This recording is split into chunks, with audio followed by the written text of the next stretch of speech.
Now, if you've been living under a rock like me, then of course you probably too have not really heard of Yolanda Hadid. I am not really into like the modeling industry. I'm not really into celebrities. So when I heard about this specific book by this specific person,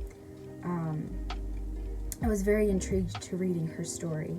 I was recently watching her recent show, which was Making a Model with Yolanda Hadid, and that's when I discovered and learned that this supermodel has the same illness as me. As soon as I heard about her and heard that she had a book, I was so intrigued to read it.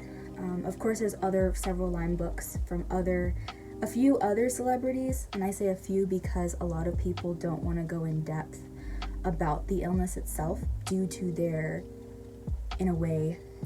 status of being a celebrity or being highly known in the community. I just want to first off state that I am so happy and thankful that a person like her was able to come forward fully and explain the illness itself, explain what she went through, and explain what her family went through, and just how much Lyme disease affects individuals as a whole.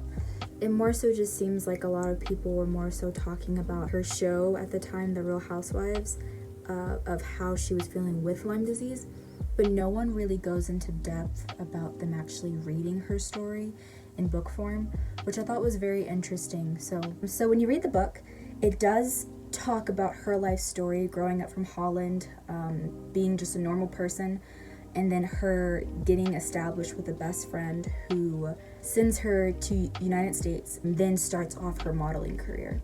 Her moving from Holland to America, we can kind of see the type of person she is because of where her roots came from, which I thought was beautiful. She's not one of those people who was a wannabe and trying to be so American. She stuck to her roots, which I thought was very beautiful. As you continue reading, you get to learn a lot about her life story before entering into the States, and then also how she started developing symptoms of brain fog, tiredness, excessive tiredness, to the point that she wasn't understanding why she was so tired, and then also just having a lot of neurological issues.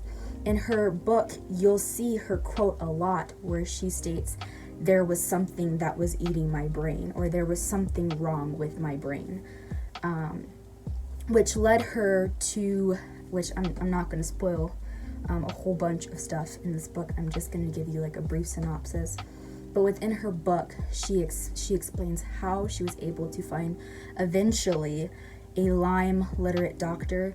She, like many other Lyme patients, went through a rabbit hole before she even saw a Lyme specialist. And I thought that was very interesting because, you would expect someone who has so much money to be able to find a cure so much faster than us who aren't rich and who aren't celebrities and are just regular people, I guess you can say, in real life. That's one of the things that I loved about this book, is because no matter your status, no matter whether you're a model, whether you're a highly known person, whether you have all the money in the world, with an illness such as Lyme disease, if it's caught in a late stage, it's not curable.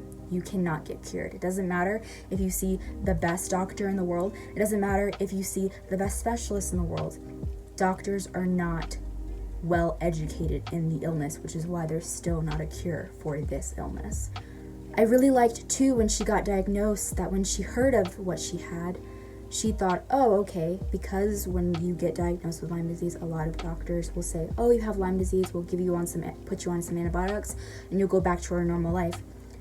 And her explaining that she was very excited to get back to her normal life, but as she continued through this process of medications, treatments, several different doctors, she's seen doctors in Switzerland, Mexico, America, all of the biggest known doctors, and finding out that there was not only not a cure for this illness, but that the disease continues to get worse if you're not able to manage it. After she gets diagnosed with Lyme disease, she then realizes that her best friend is having very similar symptoms as her, and so she has her get checked out, and her best friend ends up having Lyme disease as well, which in the book, she and her best friend explained that they did not see a bullseye rash, which if you have experienced going to a doctor and talking about that you think you have Lyme disease, the first thing that a doctor will ask you is, oh, okay, well, have you seen a bullseye rash? And if you say no, you have not seen a bullseye rash,